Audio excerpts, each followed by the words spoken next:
what Donald Trump did was use eminent domain to try to take the property of an elderly woman on the Strip in Atlantic City. That is not public purpose. That is downright wrong. And here's the problem with that. All right, okay. The problem was it was to tear down. It was to tear down. He wants to be a tough guy. He wants to be a tough guy tonight. It was to tear down I didn't take the property. And the net result was you tried. I didn't take the property. The woman ultimately didn't want to do that.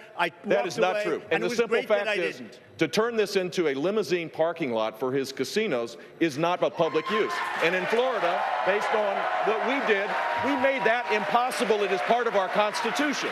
That's the better approach. That is the conservative approach. Mr. Trump, take 30 seconds. Let me just, he wants to be a tough guy. A lot of times, you'll have, and it doesn't work very well with How tough is it to take property from an elderly woman? Let me talk.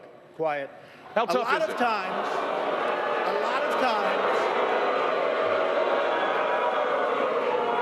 that's all of his donors and special interests out there. So, that's what it is. That's what, and by the way, let me just tell you, we needed tickets. You can't get them. You know who has the tickets for the, I'm talking about to the television audience? Donors, special interests, the people that are putting up the money. So it is. The RNC told us we have all donors in the audience, and the reason they're not loving me,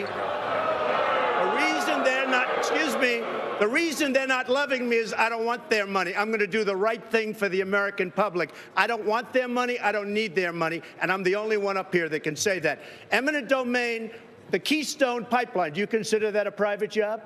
I consider it a public use. No, let me ask you, Jeb. Do you consider the Keystone Pipeline private? Is it public or private? It's a public use. Oh, really? A public use? No, it's a private job. It's a public use. It's a private job. Established by the courts, federal, state You courts. wouldn't have the Keystone Pipeline that you want so badly without eminent domain. All right, gentlemen, you wouldn't have massive, excuse me, Josh, you wouldn't have massive factories without eminent domain. Gentlemen, we do have to move forward.